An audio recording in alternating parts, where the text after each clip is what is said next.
ଗାଁ ଠାରୁ ଟିକେ ଦୂରରେ ଗୋଟିଏ ଗଛରେ ଗୋଟିଏ କାଉଟିଏ ରୁହେ। ସେହି ଗଛର ଠିକ୍ ମୂଳରେ ଗୋଟିଏ ମୂଷାଟିଏ ରହୁଥିଲା। ଗୋଟିଏ ଦିନ କ'ଣ ହେଲା ନା, ଏ ମୂଷା ମୂଷା ଘରେ ଅଛ? ଟିକେ ବାହାରକୁ ଆସିଲ। ମୋ ପାଖରେ କ'ଣ କାମ ତୁମର? ମୁଁ ତ ବହୁତ ଦିନ ହେଲାଣି ଏଇ ଗଛରେ ହିଁ ରହୁଛି। ତୁମେ ବି ଏଇଠି ରହୁଛ। ଆମେ ଦୁଇଜଣ ଚାଲ ଭଲ ସାଙ୍ଗ ହୋଇଯିବା। ତୁମ ସାଙ୍ଗରେ ତ ଆଗରୁ ଆମର ବହୁତ ଶତ୍ରୁତା ଥିଲା, ହେଲେ ସାଙ୍ଗ କେମିତି ହବା? ତୁମେ ତ ଏଇଠି ରହୁଛ। ମୁଁ ତୁମର କିଛି କ୍ଷତି କରିଛି କହିଲ ଦେଖି? କ୍ଷତି ତ କରିନ, ହେଲେ ସାଙ୍ଗ କେମିତି ହବା? ହଁ ଶୁଣ, ମୁଁ ତୁମକୁ କଥା ଦଉଛି, ମୁଁ ତୁମକୁ କେବେ ଖାଇବିନି। ଏମିତି ଭାବରେ ମୂଷା ଓ କାଉ ଭିତରେ ବହୁତ କଥାବାର୍ତ୍ତା ହେଲା। କେତେ ସମୟ ଯିବା ପରେ ମୂଷା ଯାଇ କାଉ କଥାରେ ରାଜି ହୋଇଗଲା। ହଉ ଠିକ୍ ଅଛି, ତାହେଲେ ଆଜିଠାରୁ ଆମେ ଦୁଇଜଣ ସାଙ୍ଗ ହୋଇଗଲେ। ଏମିତି ଭାବେ ଦୁଇଜଣଙ୍କ ଭିତରେ ମିତ୍ରତା ହୋଇଗଲା। ଏମିତି କିଛି ଦିନ ବିତିଗଲା। ମୁଁ ଆଉ ଏଠାରେ ଶାନ୍ତିରେ ରହିପାରିବିନି। କାହିଁକି? ଏଠାରେ କ'ଣ ଅସୁବିଧା ହେଲା କି? ଶିକାରୀଟି ପ୍ରାୟ ସମୟ ଏହି ରାସ୍ତା ଦେଇ ଯିବା ଆସିବା କରୁଛି। ତାହେଲେ ଆମେ କ'ଣ କରିବା? ଏଇଠୁ ଟିକେ ଦୂରରେ ଗୋଟିଏ ନଦୀ ଅଛି। ସେହି ନଦୀ ପାଖରେ ମୁଁ ଗୋଟିଏ ଜାଗା ଦେଖିଛି। ସେଇ ଜାଗାଟା ବହୁତ ସୁନ୍ଦର। ସେଠି ବି ମୋର ଗୋଟିଏ ସାଙ୍ଗ କଇଁଛ ରହୁଛି। ଆଉ ସେଠି ବି ଖାଇବା ପିଇବାରେ କିଛି ହେଲେ ଅସୁବିଧା ନାହିଁ। ଚାଲ ଆମେ ସେଠାକୁ ଚାଲିଯିବା। ଠିକ୍ ଅଛି ସାଙ୍ଗ, ତୁମର ଯାହା ଇଚ୍ଛା। କାଉଟି ଗୋଟିଏ ମୁଣି ଭିତରେ ମୂଷାକୁ ପୁରାଇ ସେହି ନୂଆ ଜାଗାକୁ ନେଇ ଉଡ଼ିଗଲା। କିଛି ସମୟ ପରେ ସେହି ନୂଆ ଜାଗାରେ ଯାଇ ପହଞ୍ଚିଗଲା। ଆରେ ସାଙ୍ଗ କାଉ, ତୁମେ ଏଠାରେ? ବହୁତ ଦିନ ପରେ ଦେଖା ତୁମ ସହିତ। ଆଚ୍ଛା, ୟା ଭିତରେ ପୁଣି କିଏ? ୟା ଭିତରେ ମୋର ଗୋଟିଏ ନୂଆ ସାଙ୍ଗ ଅଛି। ଓହୋ, ମୁଁ ଭାବିଲି ମୁଣି ଭିତରେ ତୁମର କିଛି ଖାଇବା ଜିନିଷ ଅଛି ବୋଲି। ଆରେ ସାଙ୍ଗ, ମୋତେ ବାହାରକୁ କାଢ଼। କାଉ ମୂଷା ବିଷୟରେ ବହୁତ ଭଲ କଥା କଇଁଛକୁ ଶୁଣାଇଲା। ତୁମେ ତ ସତରେ ବହୁତ ଭଲ ମୂଷା। ଓହୋ, ଏମିତି କ'ଣ କହୁଛ ଯେ? ଆଉ ମୋତେ ଏମିତି କହିକି ଲଜ୍ଜା ଦିଅନି। ଗୋଟିଏ ଦିନ ତିନି ଜଣ ସାଙ୍ଗ ମିଶି କଥାବାର୍ତ୍ତା ହେଉଥିଲେ। ହଠାତ୍ ଦେଖିଲେ ଗୋଟିଏ ହରିଣଟିଏ ଜୋରେ ଦୌଡ଼ି ଦୌଡ଼ି ମାଡ଼ି ଆସୁଛି।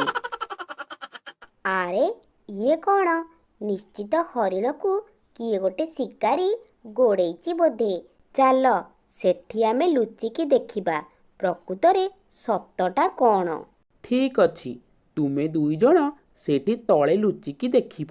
ମୁଁ ଗଛର ଡାଳରେ ବସିଯିବି ଆଉ ଦେଖିବି ଶିକାରୀ ଆସୁଛି କି ନାହିଁ। ତାପରେ ତିନି ଜଣ ଯାକ ସାଙ୍ଗ ଲୁଚିକି ଦେଖିଲେ ହରିଣଟି ନଦୀରୁ ପାଣି ପିଇ ଗଛ ତଳେ ଆସି ଛିଡ଼ା ହେଲା। ଆରେ ସାଙ୍ଗମାନେ, ହରିଣ ପାଖକୁ ଆସ। ତା ପଛରେ କେହି ବି ହେଲେ ଶିକାରୀ ଆସିନାହାନ୍ତି। ତାପରେ ମୂଷା ଓ କଇଁଛ ବୁଦା ଭିତରୁ ବାହାରି ହରିଣ ପାଖକୁ ଆସିଲେ। ମୂଷା ହରିଣକୁ କହିଲା, ତୁମେ କେଉଁଠୁ ଆସିଲ? ତୁମେ ଏତେ ଅସ୍ଥିର କ'ଣ ପାଇଁ ଦେଖାଯାଉଛ? ମୁଁ ସେଇ ଦୂର ପାହାଡ଼ ପାଖରେ ଥିଲି।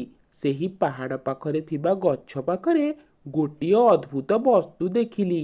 ଭାବିଲି କାଳେ ଗୋଟେ ହିଂସ୍ର ଜନ୍ତୁ ବୋଲି ହୋଇଥିବ। ଭାବି ପ୍ରାଣ ବିକଳରେ ଦୌଡ଼ି ଚାଲି ଆସିଲି। ତୁମେ ତ ଗୋଟିଏ ଶାନ୍ତ ସରଳ ନିରୀହ ପ୍ରାଣୀ। ତୁମ ପରି ଆମେ ତିନି ସାଙ୍ଗ ମଧ୍ୟ ବହୁତ ଶାନ୍ତ ସରଳ। ଆମେ ଏଇଠାରେ ଏକା ସାଙ୍ଗରେ ରହୁଛୁ। ତୁମେ ଯଦି ଚାହିଁବ ଆମ ସାଙ୍ଗରେ ରହିପାରିବ। ତୁମେ ତିନି ଜଣ ଯାକ ଯଦି କହୁଛ, ତାହେଲେ ମୁଁ ତୁମମାନଙ୍କ ସହିତ ରହିବି। ତାପରେ ଚାରିଜଣ ଯାକ ସାଙ୍ଗ ହୋଇ ଗପସପ କରି ରହିଲେ। ଗୋଟିଏ ଦିନ କ'ଣ ହେଲା ନା, ଦିପହର ହୋଇଗଲାଣି। ଏ ପର୍ଯ୍ୟନ୍ତ ହରିଣ ଘରକୁ ଫେରିଲା ନାହିଁ। କାଉ, ମୂଷା ଓ କଇଁଛ ହରିଣ ପାଇଁ ବହୁତ ଚିନ୍ତାରେ ପଡ଼ିଗଲେ।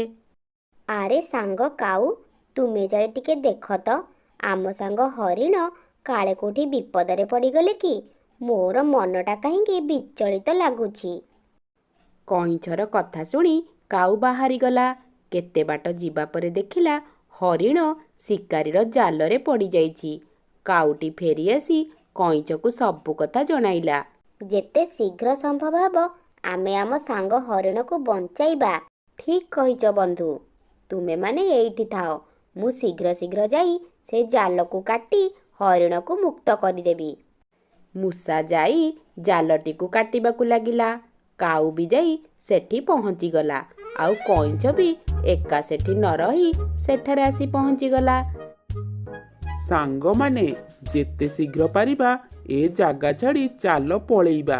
ଶିକାରୀଟି ଏଠାକୁ ଯେତେବେଳେ ହେଲେ ବି ଚାଲି ଆସିବ।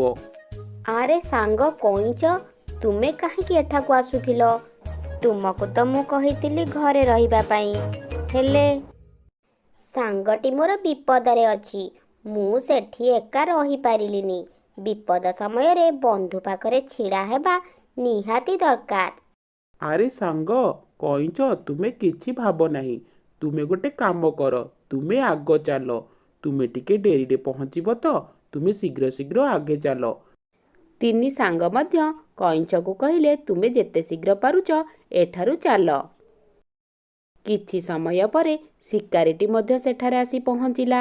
ସେଠାରେ ଆସି ଦେଖିଲା ହରିଣଟି ତାକୁ ଠକି ଦେଇ ସେଠାରୁ ଚମ୍ପଟ ମାରି ଚାଲିଯାଇଛି।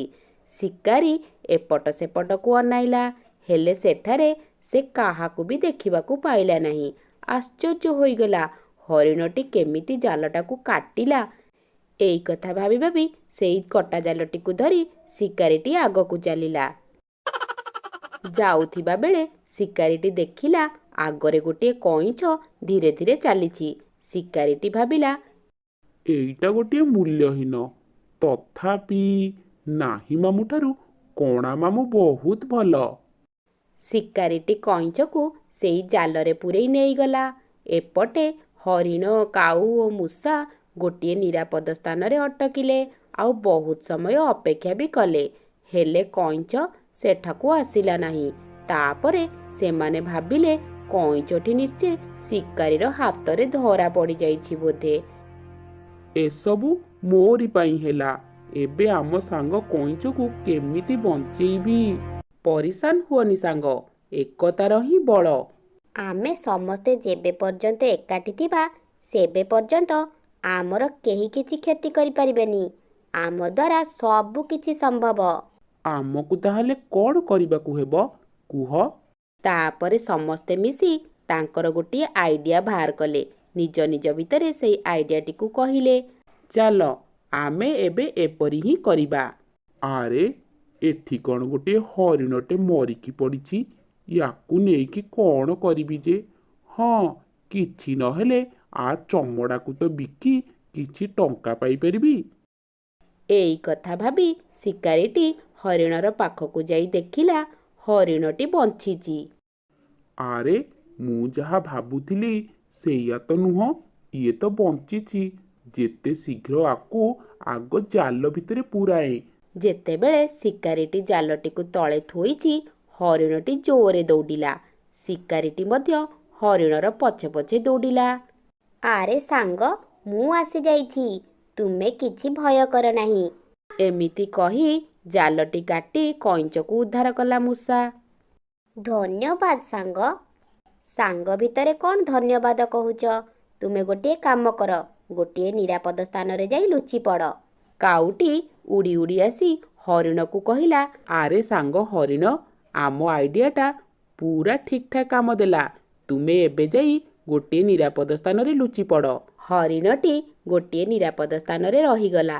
ଶିକାରୀଟି ହରିଣକୁ ନ ପାଇ ତା ଜାଲ ପାଖକୁ ଫେରି ଆସିଲା। ଦେଖିଲା ଜାଲଟି ବି ପଡ଼ିଛି, କଇଁଛଟି ବି ପଳେଇଛି। ସେ ତା ଜାଲଟିକୁ ଧରି ତାର ଘରକୁ ଫେରି ଆସିଲା।